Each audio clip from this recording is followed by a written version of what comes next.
I'm delighted to be joining Project Perfect in its second year. I'm going to be focusing on memory in my research because this is the second strand of the project.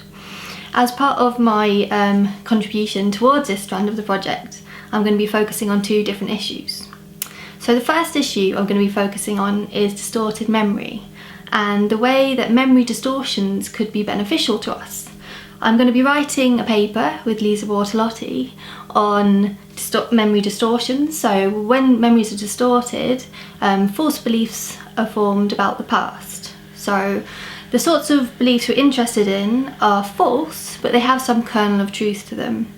So they might be about past events, but they represent those past events inaccurately in some way. So we're interested in considering in depth the psychological literature on distorted memories and discovering whether there are any ways in which having these distorted memories might be beneficial. So any ways in which having these memories might lead us to have true beliefs or acquire knowledge we might not otherwise be able to acquire, or gain certain understanding that we might not have otherwise. So that's the first project I'm going to be involved in under this general umbrella of distorted memory. The second issue I'm going to consider is how false beliefs about the past can influence our perception of the world.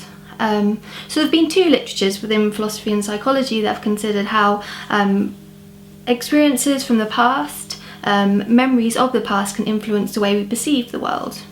So one literature focuses on what's become known as cognitive penetration. So cognitive penetration is where our perception of objects in the world are influenced by our past beliefs. So one example of this is where people's perceptions of the colours of objects seem to be affected by their beliefs about those objects. A primary example of this is where people have been found to perceive the colour of heart-shaped objects to be more red than objects made from the same material with the same colour. What seems to happen there is that people are influenced by their belief about the colour of heart-shaped objects, such that they end up seeing the objects that are heart-shaped as more red than they truly are. Okay, so here we have a case where belief influences perception, it influences the way we perceive the world. Another example from the philosophical and psychological literature of a case where people seem to be influenced by past experience and their perception is when people engage in stereotyping. So when people engage in stereotyping, they often perceive members of stigmatised groups in a certain way as a result of their past experiences. In this case, their past experiences of views expressed by members of a particular society.